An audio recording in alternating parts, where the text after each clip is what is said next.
Phone receive করে সালাম দিল লাবণ্য। ওপাশ থেকে সালামের জবাব আসলে লাবণ্য বুঝতে পারে কলটা কে করেছে। ইরফান নিজেই আবার বলল, আমি যা বলতে কল করেছি, হয়তো একটু উইয়ার্ড লাগবে, তবে আচ্ছা, তুমি কি আমার সঙ্গে দেখা করতে পারবে? লাবণ্য একটু সপ্রতিভ হল। তুমি করে বলছে। সেদিন দেখে একদম ফ্রি মাইন্ডেড মনে হয়নি লোকটাকে। লাবণ্য এমন একটা কথার কি জবাব দেবে? ওকে চুপ থাকতে দেখে ইরফান নিজেই আবার বলল, তুমি কি ভয় পাচ্ছ, লাবণ্য? আমি তোমার পরিবার থেকে অনুমতি নিয়েই দেখা করব, সো বি ইজি। লাবণ্য একটু থমকাল এবার। আস্তে করে বলল, আমি পরে জানাব। শুনেছিলাম তুমি খুব স্বল্পভাষী। তবে সমস্যা নেই, আমার সঙ্গে থাকতে থাকতে কথা বলতে শিখে যাবে। ইরফানের কথায় লাবণ্য চমকিত হয়। লোকটা বেশ কায়দা করে কথা বলতে জানে। সংকুচিত গলায় বলল, আচ্ছা রাখছি, পরে জানাবো এ বিষয়ে। পরে অথবা আগে যাই জানাও, উত্তর হ্যাঁ হবে। আমি আসব তোমায় পিক করতে। M dash. রসের হাড়িটা ফারজাদের হাতে, সে মাঠের মাঝে সরু রাস্তা দিয়ে হাঁটছে। দিজা পেছনে পেছনে হাঁটতে হাঁটতে হঠাৎই ধনের ক্ষেতের মধ্যে নেমে পড়ল। সতেজ তাজা ধনেপাতার গাছ, লোভ সামলাতে পারে না দিজা। অমনি বসে যায় ধনেপাতা তুলতে। ততক্ষণে ফারজাদ বেশ কিছুটা এগিয়ে গেছে। সে বসে ইচ্ছেমতো ধনেপাতার গাছ টেনে টেনে তুলছে। হঠাৎই পেছনে থেকে কারো ধাওয়া করার আওয়াজ পেল। ততক্ষণে দিজা বুঝে গেছে ক্ষেতওয়ালা নিশ্চয়ই। উঠে দৌড় দিল, তবে ধনেপাতার ঝোপটা দুহাতে ধরে। ক্ষেতওয়ালা গালি ঝাড়ছে আর এগিয়ে আসছে দিজার দিকে। দিজাকে পেছনে থেকে দেখে চিনতে চেনার উপায় নেই। দিজা দৌড়ে এসে ফারজাদের বাহাতের বাহু ঝাপটে ধরে উত্তেজনা ও খুশিতে হাসতে থাকে। হাসতে হাসতে ঢলে ঢলে পড়ছে আনমনেই ফারজাদের বাহুতে। ফারজাদকে ধরে জোরে জোরে এগোচ্ছে আর হাসছে দিজা। ফারজাদ তাকালো হাসিতে ভেঙে পড়া দিজার দিকে। চোখে মুখে দিজার উপচে পড়া আনন্দ। সে যে ফারজাদকে ঝাপটে ধরে আছে সেদিকে বিশেষ খেয়াল নেই, হয়তো খেয়াল দিতে চাইছে না মেয়েটা। ফারজাদ একটু অপ্রস্তুত ভঙ্গিতে আস্তে করে হাতটা নিজের বাহু থেকে ছড়িয়ে দিল। দিজা থেমে যায়, চেহারাটা গুমটে হয়ে উঠল। ফারজাদ গম্ভীর হয়ে বলল, বাচ্চা আছিস নাকি এখনো? এটা কি ধরনের আচরণ? একটু থেমে আবার বলল, ধনেপাতা নেই বাড়িতে? এখান থেকে তুলতে হবে কেন? ফারজাদ আগে আগে হাঁটতে শুরু করল এটুকু বলে। দিজা চুপচাপ হাঁটতে লাগল পেছনে পেছনে। বাড়িতে ঢুকতেই আমেনা বেগম রসের হাড়ি নিলেন। ফারজাদ ভেতরে চলে যেতে অগ্রসর হয়। পেছনে থেকে ফারহানা ডাকলেন, রস খেয়ে যা ফারজাদ। ফারজাদ কিছু না বলে ভেতরে চলে যায়। দিজা বসে আছে ড্রয়িং রুমে। কিছুক্ষণ পর সকলে এসে ঘিরে ধরল ওকে। আজ সন্ধ্যায় পিঠা উৎসব আছে বাড়িতে।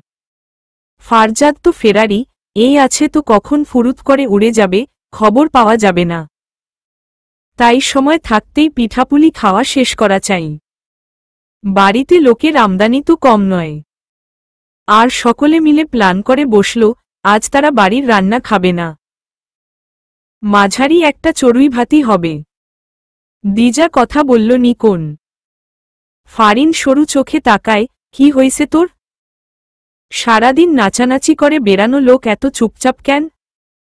তোর আনা ধনেপাতা দিয়ে বড়ই মাখাবে রূপা, আয় খাবি আয়। দিজা জোর করে একটু হাসল, ঠিক আছে করো, তোমরা করলে আমিও আছি। M dash. বেলা 11টার মতো বাজে। বাড়িতে বিয়ের তোড়জোড় চলছে।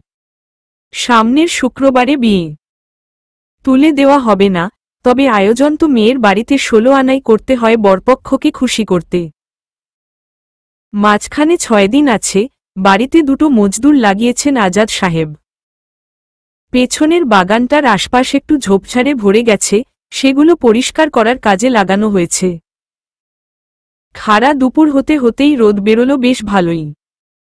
ফারজাদ বসে আছে বাগানে মোড়া পেতে, কাজ দেখছে। ফোনে কোনো জরুরি কথা বলছে মনে হলো। সে সময় নিপা গিয়ে দাঁড়ালো পাশে। ফোন রেখে নিপার দিকে তাকিয়ে ইশারা করল, কি হয়েছে? নিপা তাড়াহুড়ো করে বলে, ভাইয়া, একটা চুলা কেটে দাও না। আমরা রান্না করব, মামি রান্নাঘরে রান্না করতে দিচ্ছে না। ফারজাদ ভ্রু কুঁচকে বলল, তোরা পিকনিক করছিস, তোরা কাটবি, আমি কেন কেটে দেব? ফিরোজা এলো ছেলেকে কোলে নিয়ে। ফারজাদের দিকে এগিয়ে বলল, একটু মানুষ হয় এবার। ভূতের মতো অতৃপ্ত মুখে না ঘুরে ওদের পিকনিকের ব্যবস্থা করে দে। অগত্যা ফারজাদ উঠল। বলল, একটা কোদাল এনে দে। ফারিন কোদাল নিয়ে এলো। ফারজাদ জ্যাকেটটা খুলে ফারিনের হাতে দিয়ে রূপাকে বলল, আমার রুম থেকে আমার গামছাটা এনে দে। ফারজাদ কিছুটা মাটি খুঁড়ে গর্তের তিন পাশে কয়েকটা ইট সাজিয়ে দিল। দিজা তাকিয়ে দেখছে ফারজাদকে। কাজ শেষ করে গামছাটা গলায় ঝুলিয়ে বাড়ির ভেতরে চলে যায় ফারজাদ। ফারজাদ উঠোনের ডানদিকে কলপারে যায় হাত ধুতে। হঠাৎই লাবণ্য এসে পেছনে দাঁড়াল। ফারজাদ সেদিকে না ফিরেই জিজ্ঞেস করল, কিছু বলবি? লাবণ্য আস্তে করে মাথা নাড়ে, হু হু, আসছি যা। লাবণ্য বলল, কোথায় যাব? ফারজাদ ঘুরে তাকায় লাবণ্যর দিক, ডাইনিং টেবিলে গিয়ে বসো। লাবণ্য বুকটা ধুক করে উঠল। এটা ফারজাদের পুরনো স্বভাব, সকলকে একসাথে ডেকে নিয়ে খেতে বসা। আগেও এমন দিজা, লাবণ্য, লিমন, ফারিনকে ডেকে নিয়ে একসাথে খেতে বসত ফারজাদ। লাবণ্য রেগে থাকলে তাকে ধমকে ধামকে টেনে এনে খেতে বসাত। কবে জানি কেমন করে ফারজাদ বদলে গেল, এবং সে বদল এমন যে তা উল্লেখ করা যায় না। শুধু অনুভব করা যায় ফারজাদ কঠোর হয়ে গেছে। ফারজাদ মায়াহীন হয়ে গেছে। লাবণ্য গেল না, দাঁড়িয়ে রইল। হাতমুখ ধুয়ে চশমাটা চোখে লাগিয়ে রোবোটিক ভঙ্গিতে হেঁটে চলে গেল ফারজাদ। ঢাকাতে থাকলে খাওয়া ঘুম ঘড়ির কাঁটার সাথে বেঁধে থাকে। বাড়ি আসলেই সব গুলিয়ে যায়। ডাইনিং রুমে টেবিলে বসে খাচ্ছে দিজা। লাবণ্য হঠাৎই একটু বিরক্ত হল। ভালো লাগলো না কেন জানি ব্যাপারটা। সে হঠাৎই স্বার্থপরের মতো ভাবছে তা বুঝে নিজের মনেই হাসল একবার। ফারজাদ গিয়ে বসল দিজার পাশের চেয়ারে। লাবণ্য মাথা নিচু করে খাচ্ছে। হঠাৎই ফারজাদ জিজ্ঞেস করল, কি বলবি, বল এবার। দিজা মাথা তুলে তাকায় লাবণ্যর দিকে, সেই মুহূর্তে লাবণ্যও ঠিক দিজার দিকেই তাকিয়েছে। দিজা মনোযোগ সহকারে খাবার চিবোচ্ছে। লাবণ্যকে একটু অপ্রস্তুত দেখাল। ফারজাদ নজর তুলে তাকিয়ে দেখল এক নজর লাবণ্যর অপ্রস্তুত বোধ। বলল, কি বলবি? ফারজাদের কণ্ঠটা কেমন ভারী শোনাল। লাবণ্য দ্রুত বলে উঠল, আসলে। আকস্মিক দিজা চট করে দাঁড়িয়ে পড়ল চেয়ার থেকে। খাবারের প্লেট হাতে নিয়ে আস্তে করে সেখান থেকে চলে যেতে অগ্রসর হয়। ফারজাদ ডাকল, দিজা, বসো এখানে, দ্বিতীয়বার যেন না বলতে হয়। দিজা একটু ইতস্তত করে ঘুরে এসে বসল আবার ভারী পায়। ফারজাদ লাবণ্যকে বলল, এবার বল। লাবণ্য অবাক হয়। ফারজাদের স্বাভাবিক ভঙ্গি, আশেপাশে আদৌ কিছু হয়েছে বলে মনে হচ্ছে না তার মুখের দিকে তাকিয়ে। কয়েক মুহূর্ত কেটে যায় এভাবেই। ফারজাদ তাকিয়ে আছে লাবণ্যর দিকে। লাবণ্য সেদিকে তাকিয়ে থমকে যায়। ফারজাদ কঠিন দৃষ্টি মেলে তাকিয়ে আছে। চাপা স্বভাবের হওয়ায় রাগটুকু হয়তো তামাশার পর্যায়ে যায়নি এখনো। হঠাৎই দাঁতে দাঁত পিষে টেবিলের ওপর একটা চাপা থাবা মেরে বলল, নাটক চলছে এ বাড়িতে? অভিনয় কারা কারা করছে? তোর কি হয়েছে বল। কি বলবি যেটা কারো সামনে বলা যায় না? তোর আমার সঙ্গে এমন কি কথা থাকতে পারে যেটা দিজা থাকলে বলতে মুখে বাঁধে? আর তুই উঠে যাচ্ছিলি কেন? বলেছিলাম। কি চলছে তোদের মাঝে? লাবণ্য মাথাটা নত করে নেয় আস্তে করে। দিজা সংকুচিত নজরে খাবারের দিকে তাকিয়ে আছে। ফারজাদ চাপা গর্জন করে উঠল, এই তাকা, আমার দিকে তাকা। আমাকে কি মনে হয়? বাই মনে হয়? এই সকাল বিকেল দীর্ঘশ্বাস, আড়ালে আড়ালে বিরহ যাপন করছিস। আমি পরোয়া করি না বলে বুঝিও না কিছু? পাগল শালা আমি, রাইট? বাড়িতে কয়েকদিনের জন্য এসেছি, ভেবেছিলাম এভাবেই এভয়েড করে পার করে দিই দিনগুলো। চলেই তো যাব। অথচ তোদের এসব মেলোড্রামা টাইপ পারফরমেন্সে মন্তব্য না করে পারলাম না। ওয়েট, লুক, আমায় দেখে প্রেম পায় তোদের? কোনো ভিত্তিতে? তাকা এদিকে। হুঙ্কার করে ওঠে ফারজাদ। লাবণ্য একটু শক্ত হয়ে চোখটা বুজে নিল এতে। দিজা ফারজাদের দিকে তাকিয়ে একটা অর্ধভেজা ঢোক গিলল। ফারজাদ আবার বলে, আমার প্রতি প্রেম জাগার কারণ কি? না আমি কখনো তেমন আশকারা দিয়েছি, না পাত্তা দিয়েছি, আর না আমার আচরণ কারো মনে ধরার মতো। তাহলে তোদের ভেতরে প্রেম পোকা কিরকির করে কিভাবে? আমার ব্যবহার আচার, স্বভাব চরিত্র, পছন্দ, কথাবার্তা এসবের কোনো কিছু প্রেমে পড়ার মতো? ফারজাদকে খেপা ষাঁড়ের মতো লাগল এবার। সকলে জানে অবশ্য এই ফারজাদকে। আবার এটাও জানে ফারজাদ বহুরূপী। দিজার চোখটা ভিজে উঠেছে অপমানে। দাঁতের মাড়ি আটকে বসে আছে। লাবণ্য মাথাটা নত করে আছে, কিঞ্চিত নড়াচড়ার ক্ষমতাটুকু হারিয়েছে। ফারজাদ আবার বলল, আমার মতো ছেলের প্রেমেও পড়া যায়? হা! আমি জানতাম আমার যে জঘন্য আচরণ আর চলাফেরা সেসবে লোকে আমায় ঘৃণা করে কুল পাবে না। শালা, দুই পুচকে মেয়ে বিরহে মরছে। হাতের আঙুলে তুড়ি বাজিয়ে দিজাকে উদ্দেশ্য করে বলল, look at me, damn. Look, আমার জীবনটা আর পাঁচটা মানুষের মতো? আমার চলাফেরা, আমার কথাবার্তা, কিসে আটকেছিস? আমার রূপে? রূপ তো নেই, তাহলে কিসে আটকেছিস? আবেগে, শালার আবেগ। লিসেন, আমার লাইফটা সাধারণ মানুষের মতো নয়, আর না আমি স্বাভাবিক। আর আমার এই অস্বাভাবিক জীবনের দিকে প্রেমময় নজর দিয়ে নিজেদের ফালতু মেয়ে প্রমাণ করার চেষ্টা করিস না। আমি খারাপ, এর চেয়ে বড় সত্য নেই। তা সকলে জানে, আর আমিও মানি। আর এই আমি থেকে দূরে থাকবি, এটা আমার ওয়ার্নিং থাকল।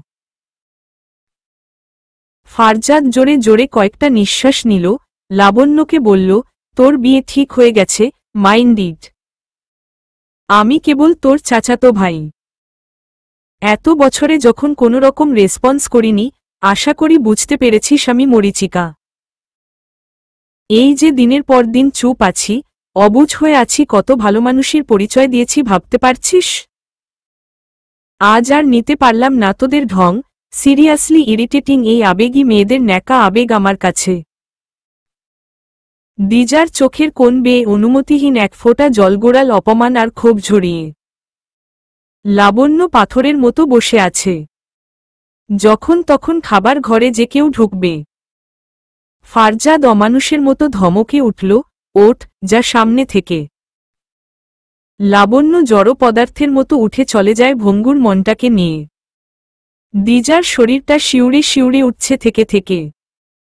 ফারজাদ চাপা স্বরে বলল, নিজের এই মূল্যহীন অনুভূতিকে দাফন করে ফেল নিজের ভেতরে। আমি খারাপ, খারাপ মানুষের প্রতি অনুভূতি আনাও পাপ। পাপ তুই করেছিস, পাপমুক্ত কর নিজেকে। আর তোর এই অনুভূতি নিতান্তই সস্তা, এসব প্রেম ভালোবাসা পৃথিবীতে নেহাত নিচু একটা ব্যাপার। ফারজাদ ভালো না, দিজা। ফারজাদ মুখোশধারী। যা সে দেখায়, সে এক্সাক্টলি তার বিপরীত। নিজেকে কাঠখড়ি হিসেবে পুড়িয়ে সেই আগুনে নিজের অনুভূতিগুলো ছাই করে ফেলেছে ফারজাদ। সেই অনুভূতি শূন্য খারাপ মানুষটার ওপর থেকে নিজের আবেগী অনুভূতিগুলো উঠিয়ে নে। আবেগকে ঘৃণা করি আমি। তোর মাঝে সেই অনুভূতি দেখে তোকেও ঘৃণা করতে শুরু করি, তার আগে এসব ফালতু চিন্তা মাথা থেকে ঝেড়ে বের কর। ফারজাদ প্লেট সরিয়ে উঠে চলে গেল। দিজা বসে রইল ওভাবেই। তার অনুভূতি মিথ্যা, ফালতু, সস্তা। ভাবতেই বুকে আঘাত অনুভূত হল। এতদিন ধরে সুপ্ত অবস্থায় জমিয়ে রাখা তার অনুভূতিগুলো সস্তা। তা কেবল আবেগ। আর ফারজাদ সব বুঝেও কখনো বুঝতে দেয়নি সে বোঝে। দিজা নিজের ওপর তাচ্ছিল্য প্রকাশ করে হাসে, সে এরকম একটা নির্দয় পুরুষের প্রেমে আটকেছে জীবনের সেই শুরুতে। আজ লাবণ্যর জন্য সহানুভূতি জাগল ভেতরে। চোখে পানি নিয়ে ঠোঁট বাঁকিয়ে হেসে ফেলল দিজা। হাসিটুকু স্থায়ী হয় না ঠোঁটে। কান্নার বহর বাড়তেই ঠোঁটের হাসি মিলিয়ে ঠোঁট দুটো ভেঙে পড়ে কান্নায়। দিজা বাথরুমের শাওয়ার অন করে আয়নার সম্মুখে গিয়ে দাঁড়াল। চোখটা লাল হয়ে আছে। হয়তো কান্নাগুলো বাঁধ ভেঙে ছুটে বেরোতে না পেরে চোখের শিরায় রক্ত হয়ে জমে আছে। বুকের ভেতরে জ্বলছে, থেকে থেকে মুচড়ে উঠছে বুকটা। কি নিষ্ঠুর অপমান, কি অবমাননার পূর্ণ দাম দিল ফারজাদ তার অনুভূতির। এবার হু হু কেঁদে উঠল দিজা। এ কান্না থামবে না আর, চিৎকার করে কাঁদতে ইচ্ছে করছে। সবকিছু ভেঙে গুড়িয়ে দিতে ইচ্ছে করছে। দিজা নিঃশব্দ চিৎকারে ফেটে পড়ে বন্ধ দরজার ভেতরে। সেই বুক ফাটা আত্মচিৎকার দেখার লোক নেই, থামানোর লোক নেই। কখন থামবে এই আর্তনাদ কে জানে। ফারজাদ সন্ধ্যার দিকে তৈরি হয়েছে ঢাকার উদ্দেশ্যে যাত্রায়। ঢাকা থেকে কল এসেছিল, তাকে যেতে হবে। বাড়িশুদ্ধ সকলে প্রতিশ্রুতি নেয়, বিয়ের আগে ফিরে আসবে ফারজাদ বাড়িতে। ফারজাদ বলল, আসব। আজ দুপুরেই কল এসেছিল ডিআইজি স্যারের। ট্রেনিং শুরু হবে খুব শীঘ্রই। ডেপুটি ইন্সপেক্টর আর্জেন্ট ডেকেছেন। উঠোনে নামতেই দুর্ঘটনাক্রমে লাবণ্য সামনে পড়ে গেল ফারজাদের। দুজনের কেউই কাউকে গ্রাহ্য না করে বরং অপরিচিতর মতো পাশ কাটিয়ে চলে যায়। আজকের পিকনিকের প্ল্যান ক্যান্সেল হয়েছে। কারণটা দিজা ও লাবণ্য। তারা কেউ উপস্থিত না, দুজনেই রুমে আটকে আছে সারাদিন। তার ওপর ফারজাদ চলে যাচ্ছে বলা তো যায় না, কোথায় কোনো কাজে আটকে যাবে, ফিরতে পারবে না হয়তো বিয়েতে। ঢাকা পৌঁছেই ফারজাদের যাওয়ার কথা ছিল রাজারবাগে। অথচ রাস্তায় জ্যামের কারণে রাত 10টা পেরিয়ে গেছে। শীতের রাত 10টা কম নয়, আর তাছাড়া ইচ্ছে করছে না এখন পুলিশ লাইনে যেতে। শান্তিনগর নিজের ফ্ল্যাটে যায় ফারজাদ। মন মেজাজ থমকে আছে। ফ্ল্যাটে ঢুকে বেকনিতে গিয়ে দাঁড়াল। রুমে ফিরে এসে সিগারেটের প্যাকেট নিয়ে আবার বারান্দায় যায়। সিগারেট জ্বালাতে গিয়ে মনে পড়ল, দিয়াশলাই বা লাইটার কিছুই আনেনি। মেজাজ চলল আরও, কিচেনে গিয়ে দিয়াশলাই এনে সিগারেট জ্বালায়। রাতের আকাশে চাঁদ নেই। কুয়াশায় ঢেকে আছে চারদিক। কিছুক্ষণ স্মোকিং করে রুমে চলে এলো। একটু ঘুম দরকার, শরীরের সাথে সাথে মানসিকভাবেও ফিট রাখা জরুরি নিজেকে। সকালে ডেপুটি ইন্সপেক্টরের সম্মুখে ক্যান্ডিডেট হিসেবে দাঁড়াতে হলে ফিটনেসের বিকল্প নেই। এরকম ভোতা মুখ, বসে যাওয়া চোখ আর দুর্বল শরীরে প্রশাসন কর্মকর্তাকে মানায় না। ফারজাদ নিজেকে কড়া ধমক দেয়, আইন বিভাগের কর্মকর্তা হতে হলে নিজের মানসিক সুখ দুঃখ, খারাপ ভালো লাগা, কষ্ট আঘাত, এক কথায় স্নাউকোষকে কেটে ফেলে দিতে হয়। ব্যক্তিগত বলতে কিছু রাখতে নেই। মেশিন তারা, কেবলমাত্র দেশের জনগণের নিরাপত্তা নিশ্চিতকরণে এক একটা মেশিন হিসেবে ব্যবহৃত সক্রিয় থাকতে হয় দৈনিক 24 ঘণ্টা। রাত প্রায় 12টা বাজছে। সকলে খাওয়া দাওয়া সেরে যে যার রুমে ঘুমোতে চলে গিয়েছে। দিজা বসে আছে লাবণ্যর রুমের বারান্দায়। সে আগেই খেয়ে রুমে এসেছে। লাবণ্য এসে দিজাকে রুমে দেখতে না পেয়ে নিঃশব্দে বারান্দায় একবার উকি দিয়ে দেখল। গায়ে কেবল ওড়না জড়ানো, ঠান্ডা হাওয়ায় গরম কাপড় পরেই গাহিম হয়ে আসছে, অথচ মেয়েটা অনুভূতিহীন বসে আছে ঠান্ডার মধ্যে। লাবণ্য রুমে ফিরে প্রথমে সোয়েটার নিলেও পরে সেটা রেখে একটা চাদর নিয়ে গিয়ে আস্তে করে জড়িয়ে দিল দিজার গায়ে। দিজার মাঝে কোনো বিশেষ প্রতিক্রিয়া দেখা গেল না। সে সজল চোখে চেয়ে আছে কুয়াশায় ঢাকা অন্ধকারের দিকে। লাবণ্য বারান্দার গ্রিল ধরে দিজার পাশে দাঁড়ায়। দিজার চোখে বাঁধভাঙা পানি। অপমানে কাঁদছিস নাকি ভালোবাসায়? লাবণ্যর বলা কথাটা অদ্ভুত শোনায়। দিজা চোখটা মুছে নিল সন্তর্পণে। বলল, কাঁদছি না। লাবণ্য কিঞ্চিত হাসল, না কাঁদলে ভালো। আচ্ছা, দিজা, তুই কবে পা পিছলেছিস বলতো?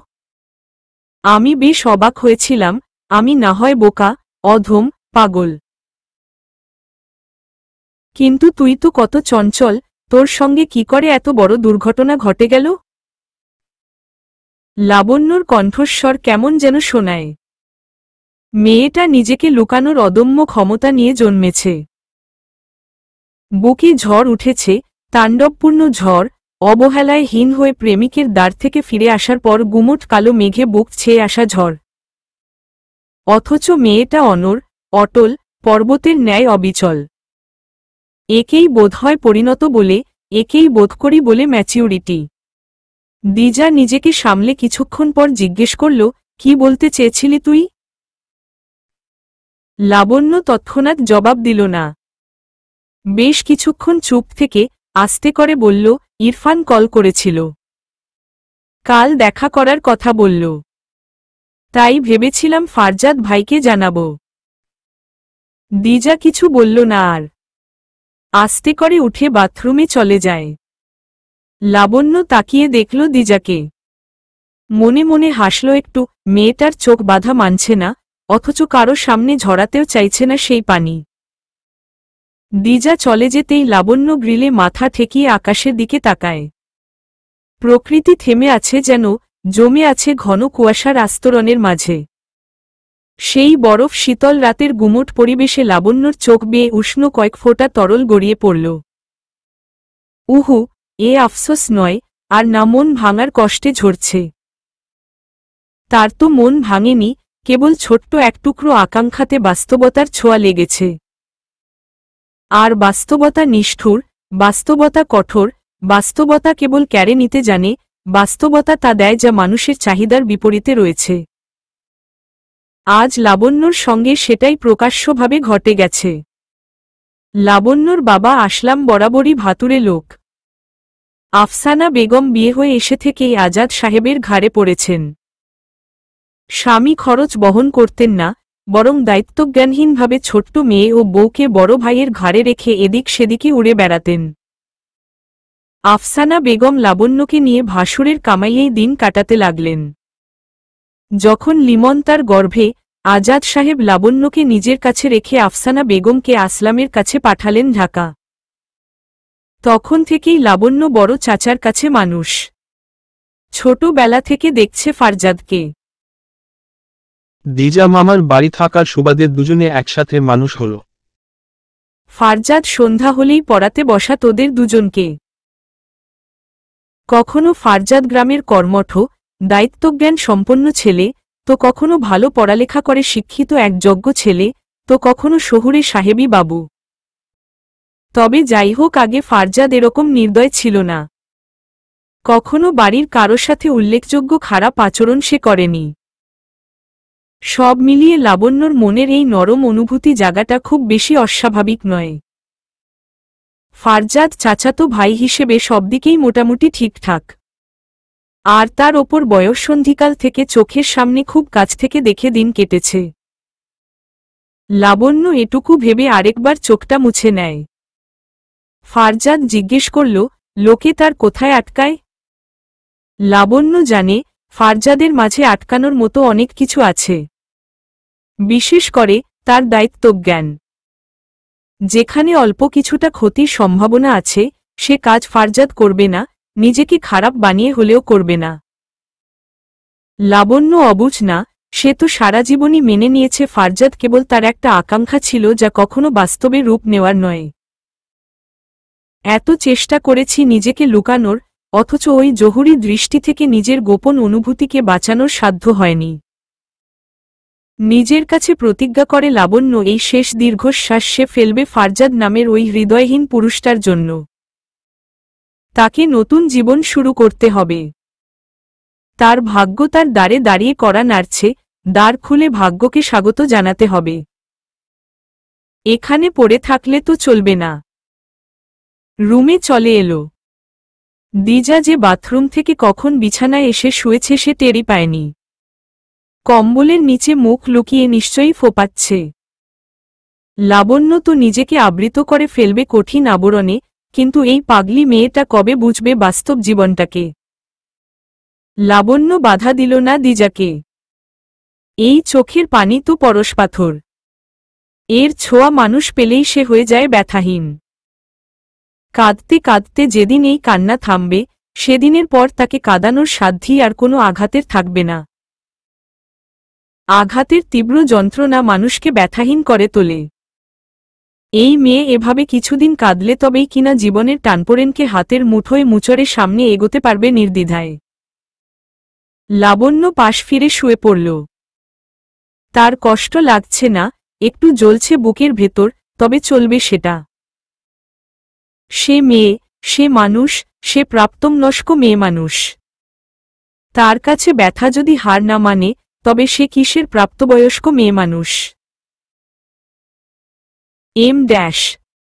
সকাল 9টার দিকে ফারজাদ বেরিয়ে পড়ল রাজারবাগের উদ্দেশ্যে। ভেতরে ঢুকতেই কনস্টেবল ফারজাদকে নিয়ে যায় ডেপুটি ইন্সপেক্টর রাশেদুল হকের সম্মুখে। ফারজাদ গিয়েই সালাম দিল, আসসালামু আলাইকুম, স্যার। রাশেদুল হক মাথা নেড়ে মনে মনে জবাব দিয়ে ফারজাদের দিকে হাতটা বাড়িয়ে দিল না। হ্যান্ডশেক করতে করতে রাশেদুল হক একবার পর্যবেক্ষণ করে দেখলেন ফারজাদকে। 6 ফুটের কম হবে না ফারজাদ। বডি ফিটনেস ঠিকঠাক, টি শার্টের ওপর দিয়ে বক্ষপিঞ্জরের ওপরের কাষ্ঠল, কঠিন দেহটা ভেসে উঠছে যেন। তার ওপর পরনে তার গ্রে কালারের কার্গো প্যান্ট, ওপরে সাদা টি শার্ট, তার ওপরে কালো শার্ট। রোদচশমাটা খুলে হাতে নিয়েছে সম্মানের খাতিরে। এই ছেলেটাকে প্রথমবার দেখে যা মনে হয়েছিল আজও ঠিক সেই কমপ্লিমেন্টই দিল না। ফারজাদ, তোমার চাকরি তো হয়ে যাবে, আর তাতে এসবি অফিসার ফারজাদ কম, আর্মি মেজর ফারজাদ ইয়াজরান খান বেশি লাগবে। ফারজাদ মুচকি হাসল, আপনার কমপ্লিমেন্টটা নিন্দাজনক ছিল নাকি প্রশংসামূলক, আমি কনফিউজড, স্যার। রাশেদুল হক সামান্য হেসে আবার তাৎক্ষণিক মুখটা গম্ভীর করে বললেন, ওয়ার্কআউট রুটিনটায় কোনো গড়বড় করো না। ফিটনেস ধরে রাখাটা পুলিশের চাকরিতে অবশ্যই জরুরি, বিশেষ করে তোমার মতো জোয়ান অফিসারের জন্য। অন্তত ট্রেনিং শেষ হবার আগ অবধি কোনো অনিয়ম নয়। বলেই তিনি হেঁটে গিয়ে বসলেন অদূরে রাখা চেয়ারটাতে। ফারজাদ এগিয়ে গিয়ে দাঁড়াল। রাশেদুল হক বললেন, আগামীকাল তোমার সঙ্গে ডিআইজি স্যার দেখা করবেন, এবং অফিসিয়ালি তোমার গেটআপ দেখে এবং সবকিছু বিবেচনা করা হবে আরেকবার। ভেবো না, সিলেক্টেড হওয়ার পর আর অবজার্ভ করা হয় না। এবার পার্সোনালি কিছু বলি, সেগুলো মন দিয়ে শোনো। যদিও আমি জানি তুমি কেমন। আসলে প্রথম তোমায় দেখেই মনে হয়েছিল তুমি ব্যাটা সাচ্চা কসাই প্রকৃতির লোক। আর এরকম লোকেরাই সাধারণত এই লাইনে ভালো করতে পারে। মাঝে মধ্যে ইচ্ছে করে তোমার মতো মানুষদের ফটোকপি করে অথবা জেনেটিক ইঞ্জিনিয়ারিং এর মাধ্যমে চাষ করি, আর সবগুলোকে দেশের দুর্নীতি দমনের কাজে লাগিয়ে দেই। যারা সুষ্ঠুভাবে মেশিনের মতো দেশের জন্য নিজেকে বিলিয়ে দিয়ে কাজ করবে। যেসব ঝোল এসে ভর্তি হয় এই লাইনে, কি বলবো। এটুকু বলেই ইশারা করলেন ফারজাদকে লোহার চেয়ারে বসতে। ফারজাদ ঘাড় নেড়ে বোঝায় এভাবেই ঠিক আছে। রাশেদুল হক বললেন, আর বসো হে ইয়াং ম্যান। একবার ডিউটিতে জয়েন করো, এ জীবনে আর বসার সুযোগ নাও হতে পারে। পাশে দাঁড়ানো দুজন অফিসার ও কনস্টেবল মুখ চেপে হাসল একটু। এজন্য তাদের ডেপুটি স্যারকে ভালো লাগে। যেমন কর্তব্যপ্রায়ণ, কঠোর, সুশৃঙ্খলা, তেমনি রসিকও। ফারজাদ বসলে তিনি বলতে শুরু করলেন। বুঝলে ইয়াং ম্যান, বস্তুত দেশের রক্ষী আমরা। দেশ যদি যোদ্ধা হয়, আমরা তার হাতে থাকা ঢাল। যদিও কথাটা আজ শুধু কথাই, এসব নীতি কেউ মানে না, তবে আসল নীতি তো এটাই, নিজেকে কোরবানি করে দেওয়া। আমাদের ব্যক্তিগত জীবন থাকতে নেই, শারীরিক ব্যথা থাকতে নেই, অলসতা, ক্লান্তি, ঈদ, উৎসব, ছুটি, জীবনের দাম, এসব আমাদের জন্য প্রযোজ্য নয়। তুমি ভালো ঘর থেকে এসেছ, পরিবার, পরিজন, প্রেমিকা, আত্মীয় এসব থাকবে। তবে জানো কি, তুমি যেখানে ঢুকতে যাচ্ছ সেখানে ঢোকার আগে এসব বাইরে রেখে তারপর পা দিতে হয়। রাতবিরাত কোনো জঙ্গি দলের পেছনে দৌড়াবে, রাজনৈতিক অপরাধ দমন করতে গিয়ে গুলিতে বুক ফুটো করে রাস্তায় লুটিয়ে পড়বে, বন্যায় ভেসে যাওয়া মানুষকে উদ্ধার করতে গিয়ে নিজেকে ভাসতে হবে, গোয়েন্দা তথ্য সংগ্রহ করতে গিয়ে কোথায় কার হাতে মরে গুম হয়ে যাবে, তার হদিস এ দুনিয়া আর পাবে না। খবর বেরোবে তুমি নিখোঁজ। এবার বলো, তোমার কি পিছুটান থাকতে আছে? ঘরে বউয়ের প্রতি অগাধ মায়া, মায়ের আশীর্বাদে বেঁচে থাকার আকাঙ্ক্ষা, সন্তানের জন্য খেলনা নিয়ে ঘরে ফেরার সুযোগ। এই সব কিছুই অনিশ্চিত, ঠিক তোমার এই রোবোটিক জীবনটার মতো। ফারজাদ মাথাটা সামান্য ঝুঁকিয়ে মূর্তির ন্যায় বসে শুনছে কথাগুলো। রাশেদুল হক আবার বলতে শুরু করলেন। কষ্ট, আঘাত, ব্যথা, ক্লান্তি, মায়া, ব্যক্তিজীবন, মনের টানের আবেগ, উত্তেজনা, অনুভূতি, এসব থেকে মুক্ত আমরা। এমনই কিছু ওয়াদা পাঠ করানো হবে তোমাকে। পুরোটা কেউ পালন করে না, কেউ বিশ্বস্ত হয়ে কাজ করে না, এটা ঠিক, তবে করা উচিত তো নাকি? করার চেষ্টা করা উচিত। তুমিও নিজেকে প্রস্তুত করো কেবল একটা ইলেকট্রনিক মেশিন হিসেবে সরকারের হুকুমে পুতুলের মতো নাচতে। মানসিক ও শারীরিক দুভাবেই প্রস্তুত করে তোলো। মস্তিষ্কের কিছু অংশ ফেলে কিছু অংশ কাজে লাগাতে হবে এখন থেকে তোমাকে। যে অংশে আবেগ, অনুভূতি, ঘুম, ক্লান্তি, ক্রোধ, ঘৃণা, ভালোবাসা কাজ করে সেই অংশকে বাদ দিয়ে যে অংশে তীক্ষ্ণ বুদ্ধি, চতুর নজর আর সন্দেহকে বাস্তবে রূপ দেওয়ার উপস্থিত জ্ঞান ডেলিভার হয় সেই অংশকে রেখে দিতে হবে। ত্যাগ, গোটাটাই ত্যাগ। পুলিশের চাকরি মানে গোটাটাই ত্যাগ, এছাড়া আর কিছু না। লাবণ্য বেশ সংকুচিত ভঙ্গিতে রিকশা থেকে নেমে দাঁড়ায় রেস্টুরেন্টের সামনে। আগেই এসে থেমে আছে ইরফান বাইক নিয়ে। বাড়ির সামনে লাবণ্যকে নিতে গিয়েছিল, লাবণ্য কোনোভাবেই বাইকে উঠতে রাজি হয়নি, এমনকি তার ভাবসাব দেখে মনে হয়েছে আর দুয়েকবার বললে মেয়েটা হয়তো আর যাবেই না সঙ্গে। ইরফান অবশ্য জোর করেনি, তবে বলেছিল কয়েকবার বাইকের পেছনে উঠতে। শেষ অবধি লাবণ্য রিকশাতে এবং ইরফান সেই রিকশাকে অনুসরণ করে পিছন পিছন বাইকে এসেছে। লাবণ্য চোরা চোখে এদিক ওদিক তাকাচ্ছে, চোখে মুখে তার নীরব অস্বস্তি। ইরফান হাত প্রসারিত করে ইশারা করল লাবণ্যকে আগে ঢুকতে। লাবণ্য ভেতরে ঢুকে দাঁড়িয়ে পড়ল সিঁড়ির সামনে। পা থামিয়ে দাঁড়িয়ে যাওয়ায় ইরফান আবার ঘাড় নেড়ে ইশারা করে দোতলায় উঠে যেতে। লাবণ্য জিহ্বা দিয়ে ঠোঁট নেড়ে ধীর পায়ে উঠে যায় রেস্টুরেন্টের দোতলায়। খুব বেশি লোকজন নেই ভেতরে। ইরফান এগিয়ে গিয়ে লাবণ্যর জন্য চেয়ার টেনে দিয়ে নিজে বসে পড়ল লাবণ্যর মুখোমুখি চেয়ারটায়। মেয়েটা একদম স্বস্তি পাচ্ছে না, তা তার চেহারায় স্পষ্ট প্রকাশ পাচ্ছে। বসে কেমন হাঁসফাঁস করছে। ইরফান একদৃষ্টে চেয়ে দেখছে অস্থির লাবণ্যর অল্প ঘেমে ওঠা মুখটা। মেয়েটা সুন্দরী, বেশ ফর্সা চেহারা, নাকমুখ বেশ মানানো গঠনের। বিশেষ করে ইরফানের নজর কাড়ছে লাবণ্যর গম্ভীর মুখের এলোমেলো অপ্রস্তুত দৃষ্টি। মেয়েটা বোধহয় জানে না নারীর চোরা চাহনি কিছু পুরুষকে কতটা মারাত্মকভাবে ঘায়েল করে। লাবণ্যর দিকে অপলক তাকিয়ে থেকেই এক ওয়েটারকে ডাকল ইরফান, ভাই, এসিটা অন করো তো এপাশের। ম্যাডাম ঘেমে যাচ্ছেন। লাবণ্য চকিতে তাকায় ইরফানের এমন একটা কথায়। আবার সঙ্গে সঙ্গে আর্স্ট নজর নামিয়ে নেয় নিচের দিকে।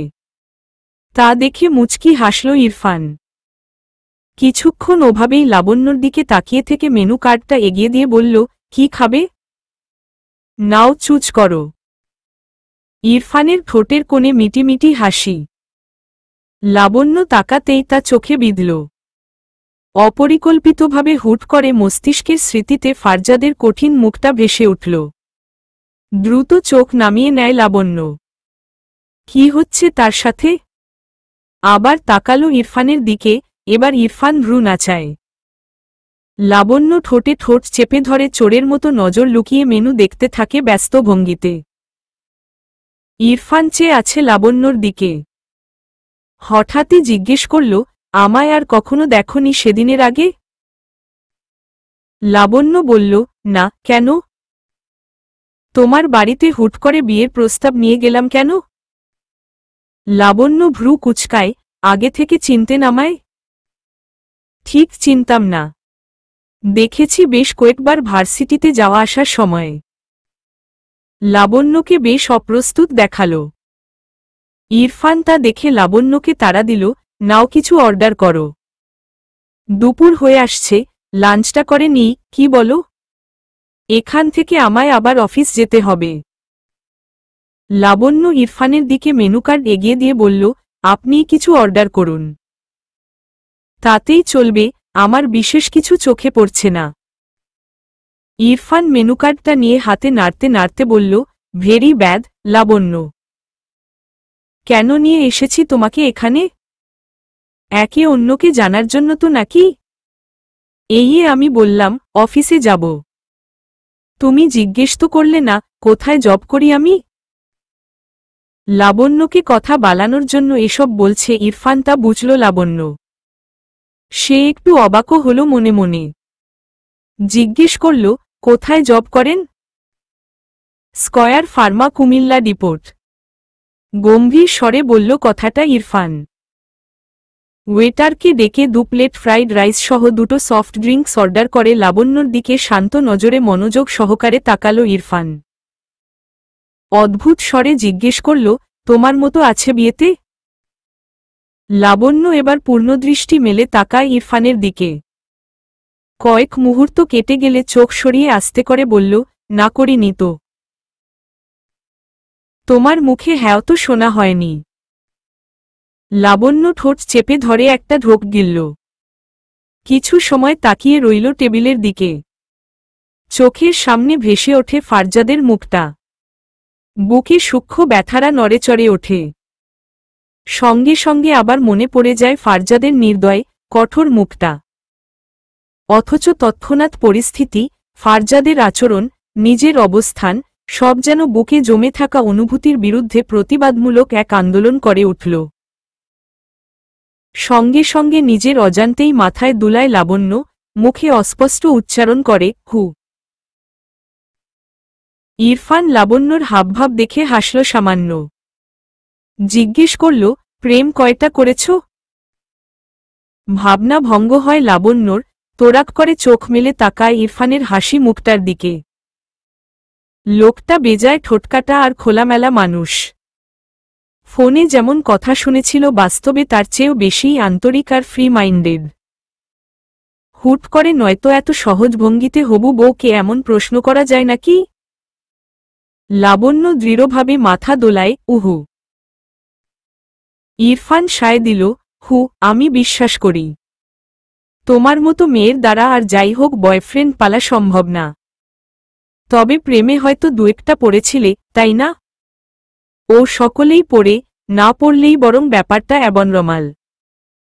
আমাকেই দেখো না, লাইফে বেহিসেব প্রেম করে, বিয়ে সেই একটা আর একজনকেই করতে হচ্ছে। তাও আবার যার সাথে কোনোদিন প্রেমই হয়নি। এজন্যই বলে কপালের নাম গোপাল। লাবণ্য বিস্মিত, হতভম্ব হয়ে খানিক হাঁ করে ভ্রু কুঁচকে তাকিয়ে আছে। বেহিসেব প্রেম করেছে? সেটা আবার অকপটে স্বীকার করছে লোকটা?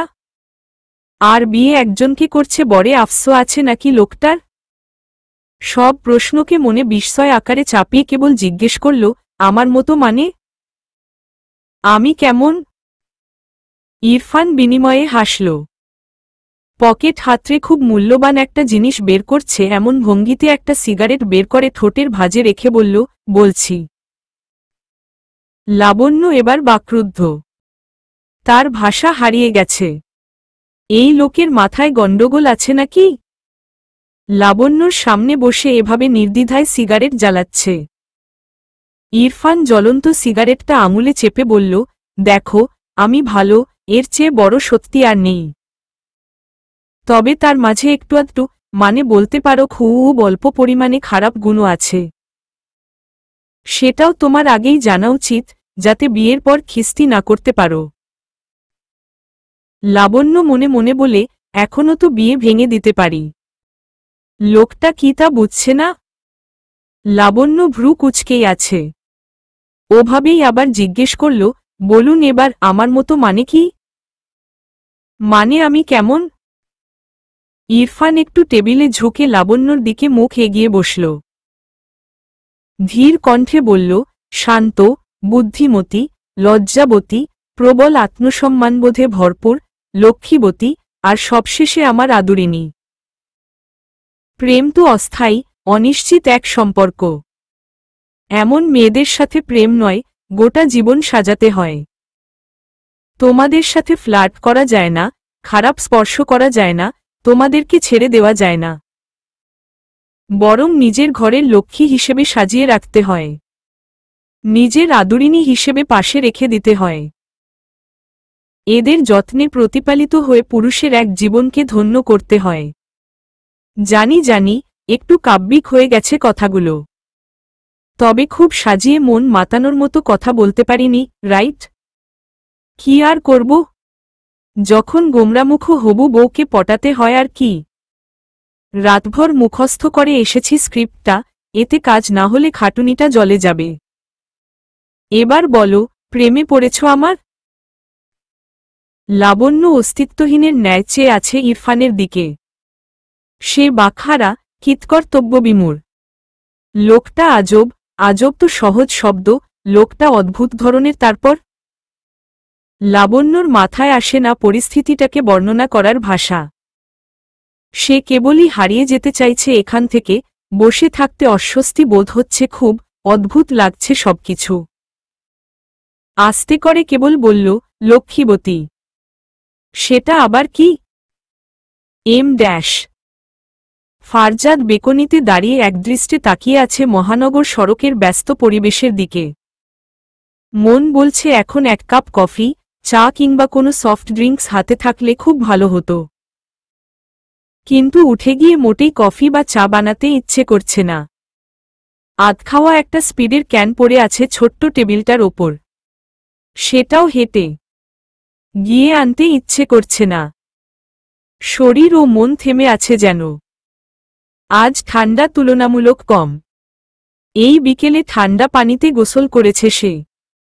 কয়েকদিন আছে মাঝে ট্রেনিং শুরুর। অথচ সেদিকে মন দিতে পারছে না সে পুরোপুরি। সবকিছুই কেমন অসহ্য ঠেকেছে। অলস পায়ে হেঁটে এসে বিছানার ওপর থেকে ফোনটা নিয়ে দ্বিধাগ্রস্ত হাতে নাম্বার ডায়াল করল। কল রিসিভ করতেই ফারজাদ বলল, কি খবর ওদিকের? আজাদ সাহেব বলে উঠলেন, কি আর খবর? তুই ফিরবি না, নাকি? আর তো 2 দিন আছে বাকি। কত কাম পইরে আছে, আমি আর আসলাম কতদিক সামলাইতাম। আইবি কবে তুই? স্যার কেন ডাকছিল, কি কইছে? ফারজাদ সব প্রশ্ন বাদ দিয়ে কেবল বলল, বাড়ির সকলে ভালো আছে? আজাদ সাহেব একটু অবাক হলেন। ফারজাদ এভাবে খুব কমই জিজ্ঞেস করে, তাও আবার গেছেই আজ 2 দিন হল। বললেন, আছে, সব ঠিকই আছে। কিন্তু তোর আম্মা খালি আমার কানের কাছে ঘ্যানঘা নেয়, তোরে যেন ফোন করে আসবার কই।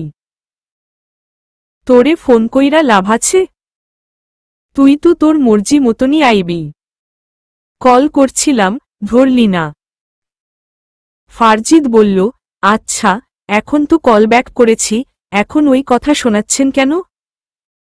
সবার কি খবর? লাবণ্য ভালো আছে? সব ঠিকঠাক? একটু অদ্ভুত লাগলো ফারজাদের শেষের প্রশ্নটা। স্বরটা অদ্ভুত, সাথে কথাটাও। শুনেই বোঝা যাচ্ছে গোমরামুখ খুব ইতস্তত করে কথাটা বলেছে। আজাদ সাহেব বললেন, ভালোই আছে। তুই জলদি। ফারজাদ যেন প্রস্তুতি নিচ্ছিল কথাটার, এভাবে হঠাৎই বলে, আর দিজা? দিজা ভালো আছে? দিজা তো নাই। বাড়ি তো চলে গেছে, আইব কাল পরশু, বইলা গেছে। কথাটা শুনে ফারজাদ ভ্রুটা জড়িয়ে নিল, আস্তে করে বলল, ও আচ্ছা। রাখুন তাহলে। শোন, কবে আইবি তুই? ইরফান কইছে একেবারে তুইলা নিয়া যাইব। তাই তো আবার সব আয়োজন আরো বাড়ায়া করা লাগতেছে। আসব। আপনার বেশি চাপ নেয়ার দরকার নেই। ছোট কাকা আছে তো, আর এমন আহামরি কিছু না।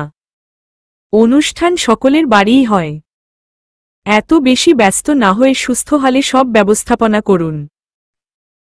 কল কেটে দিল ফারজাদ। বুক ফুলিয়ে ছোট একটা শ্বাস নিল। রাগ হল দিজার ওপর। পুচকি মেয়ে ঢং শিখে গেছে। গেছে তো কি বলে গেছে? রুমে গিয়ে বিছানায় এলোমেলো হয়ে থাকা কালো জ্যাকেটটা তুলে গায়ে দিতে দিতে অপর হাতে সিগারেটের প্যাকেট হাতে তুলে নিল। সিগারেটের ধোঁয়া উড়ে গিয়ে বিকেলের হালকা কুয়াশার সঙ্গে মিশে ধোঁয়াটে পরিবেশ তৈরি করছে। সেদিকে তাকিয়ে কপালটা কুঁচকে ফেলে ফারজাদ, এই বয়সের ছেলেমেয়েরা খুব অদ্ভুত হয়। এদের লীলাখেলা বোঝা বড় দায়। কখন কি করে নিজেরাও জানে না বা বোঝে না। ফারজাদ নিজের বর্তমান জীবন থেকে কয়েক বছর আগে ফিরে গেল, যখন সেও এরকমই ভয়ানক বয়সটা পার করছিল। দিনগুলো মস্তিষ্কে নাড়া দিতেই তোড়াক করে চোখটা খুলে ফেলল ফারজাদ। এলোমেলো দৃষ্টি ফেলল চারদিকে। সেসব দিনগুলোকে সে ঘৃণা করে। সে ঘৃণা করে এই বয়সটাকে, সে ঘৃণা করে আবেগকে, সে ঘৃণা করে অবুঝ অনুভূতিকে। এই বয়স কেবল কেড়ে নেয়, নিঃস্ব করে ছাড়ে মানুষকে। ফারজাদ শ্বাস ভরে সিগারেটের ধোঁয়া টেনে নেয় নাকে মুখে। হাঁ করে শ্বাস ফেলল, তাতে পাজা পাজা ধোঁয়া হাওয়ায় মিশে যায় বুকে চিরে বেরিয়ে। মনে মনে বিড়বিড় করল, তোকেও ঘৃণা করতে ইচ্ছে করছে, দিজা। যারাই দাবি করে আমাকে ভালোবাসার, তাদের সবার প্রতি আমার এক জনমের ঘৃণা। তুইও পার পেলি না। দিজা বাড়িতে একা। সে গতকাল চলে এসেছে ও বাড়ি থেকে। ভালো লাগছিল না ওখানে থাকতে। দম বন্ধকর অবস্থা সৃষ্টি হয়েছিল। ফারজাদের বাড়ি, ফারজাদের রুম ও বাড়ির আনাচে ছড়ানো ছিটানো ফারজাদের স্মৃতি। সারারাত ঘুম না হওয়ার ফলে চেহারায় একটা অসুস্থতার ছাপ পড়েছে।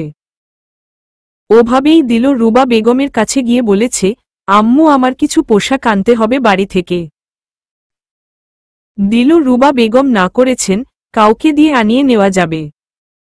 তোর বাড়িতে যাইতে হবে না। দিজা জিদ করেছে, তার বাড়িতে যাওয়া জরুরি। শেষ অবধি সুন্দর একটা গ্রহণযোগ্য মিথ্যা বলেছে, সে এ বেলা যাবে, বিকেলের মধ্যেই ফিরে আসবে। তারপর এসে একটা দিন কেটে গেছে মাঝখানে, সে তার পরিকল্পনা অনুযায়ী রয়ে গেছে বাড়িতেই। সকাল থেকে কিছু খাওয়াও হয়নি।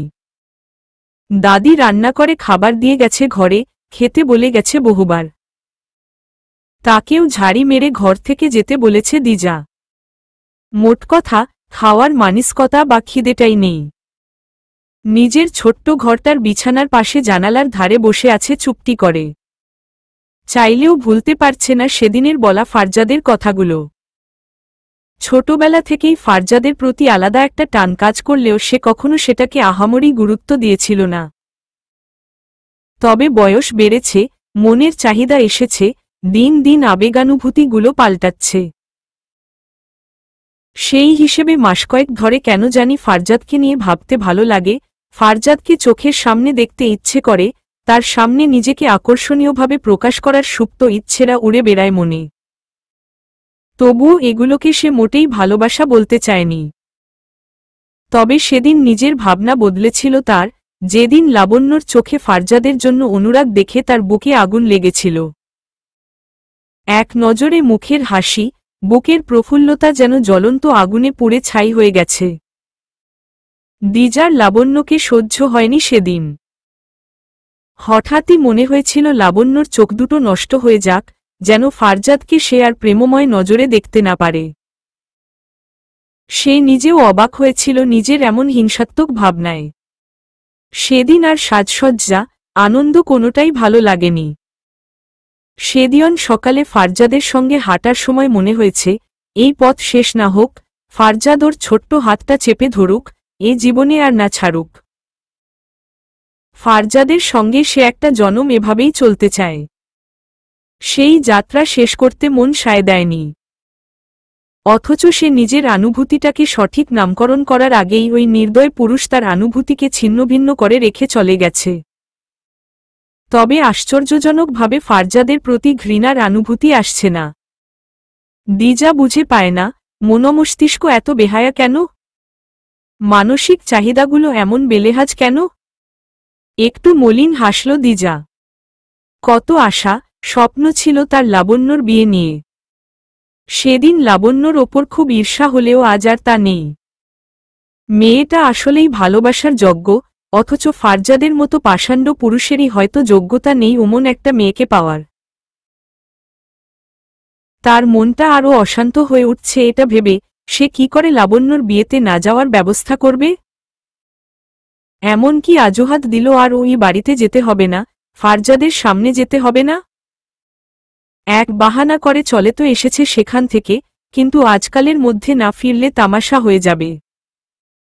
ওই বাড়ির সাথে ছোটবেলা থেকে রুহু জুড়ে আছে দিজার।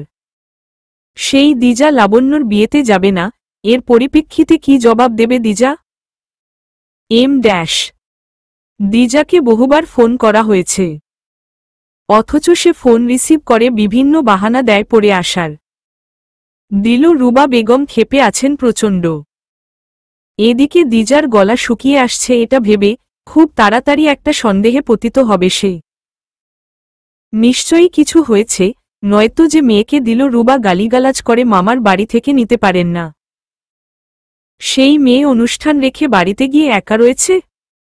বুধবার সন্ধ্যার পর ফারজাদ বাড়ি ফিরল। তখনও দিজার ব্যাপারেই কথা চলছিল। সে বলেছে তার জ্বর এসেছে হালকা, একটু শরীরটা ভালো লাগলেই চলে আসবে। এরপর আবার বলেছে দাদিকে সঙ্গে নিয়ে একেবারে আসবে। নিকটাত্মীয়রা আসা শুরু করেছে বাড়িতে। বাজারের লিস্ট তৈরি ও লাবণ্যর সঙ্গে দেওয়ার জন্য কেনা কিছু সামগ্রী ঠিকঠাক করে রেখে ফারজাদ খেতে বসল। খাওয়া শেষ করে রুমে যেতে যেতে ঈশার আজান পড়ে যায়। গোয়ালে গরু আছে বেশ কয়েকটা, তবে সেগুলোর মধ্যে একটা অনুষ্ঠানের মাংসের জন্য জবাই করবেন না আজিজ সাহেব। কাল সকাল সকাল গরু কিনতে যাবেন, সে কথা জানিয়ে দিল ফারজাদকে। আজাদ সাহেব ঈশার নামাজে চলে গেলে ফারজাদ বেরিয়ে যায় বাড়ি থেকে। দিজাদের বাড়িটা আর সব চাচার বাড়িগুলো থেকে আলাদা, এবং ওদের সঙ্গে ওদের দাদি থাকে। ফারজাদ গিয়ে গেইট ঝাঁকালে দিজার দাদি এসে খুলে দিল গেইটটা। মরিয়ম বেগম বেশ খাতির করলেন ফারজাদের। ফারজাদ সেসব কোনোমতো কাটিয়ে দিজার ব্যাপারে জিজ্ঞেস করল। ছাদের এক কোণে অন্ধকারচ্ছন্ন কুয়াশার ভেতরে গায়ে চাদর জড়িয়ে নিয়ে দাঁড়িয়ে আছে দিজা। মনে বিক্ষোভ চলছে তার। পরিবেশের বিপুল ঠান্ডা যেন স্পর্শ করতে পারছে না তাকে।